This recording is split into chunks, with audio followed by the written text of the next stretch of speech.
Full ಈ ರೀತಿ ಮಣ್ಣು ಹಾಕಿ ಫ್ರೀಝರ್ನಾಗ ಇಟ್ಟಂಗೆ ಇಡಾಕತ್ತೀವಿ. ಫ್ರೀಝರ್ನಾಗ ಇಟ್ಟಂಗೆ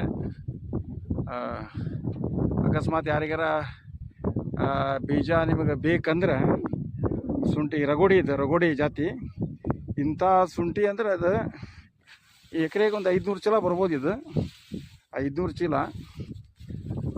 ಚೀಲ ಎಕರೆಗೆ ಬರ್ತೈತಿ. ಅದು ಅಂಥ ಶುಂಠಿ ಐತಿ. ಒಂದೊಂದು ಗಡ್ಡಿ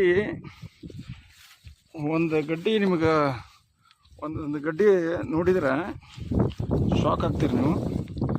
ಇಲ್ಲಿ ನೋಡ್ರಿ, ಈ ಗಡ್ಡಿ ನೋಡ್ರಿ, ಈ ಗಡ್ಡಿ ನೋಡ್ರಿ, ರಗೋಡಿ ಇದೆ. ಬೀಜಕ್ಕೆ ಮಾತ್ರ ನಂಬರ್ 1 ಪ್ಲಾಟ್. ಬೀಜಕ್ಕೆ ಒಂದು ಕಡ್ಡಿಯಲ್ಲಿ ಡ್ಯಾಮೇಜ್ ಇಲ್ಲ. ಯಾರಿಗಾದರೂ ಶುಂಠಿ ಬೀಜ ಬೇಕಂದ್ರೆ, ಶುಂಠಿಗೆ ಬೀಜ ಬೇಕಪ್ಪ ಅಂದ್ರೆ ಹೇಳ್ರಿ. ಶುಂಠಿಗೆ ಬೀಜ ಬೇಕಂದ್ರೆ ಹೇಳ್ರಿ. ಅದು ನಾನು ನಮ್ಮ ಫ್ರೆಂಡಿಂದ ಇದು ಹೊಲ. ಆ್ಯಕ್ಚುಲಿ ನಾನು ಇಲ್ಲಿ ಬುಕ್ ಮಾಡ್ಕೊಂಡೀನಿ. ಈಗ ಬೀಜ ಬುಕ್ ಮಾಡ್ಕೊಂಡೀನಿ.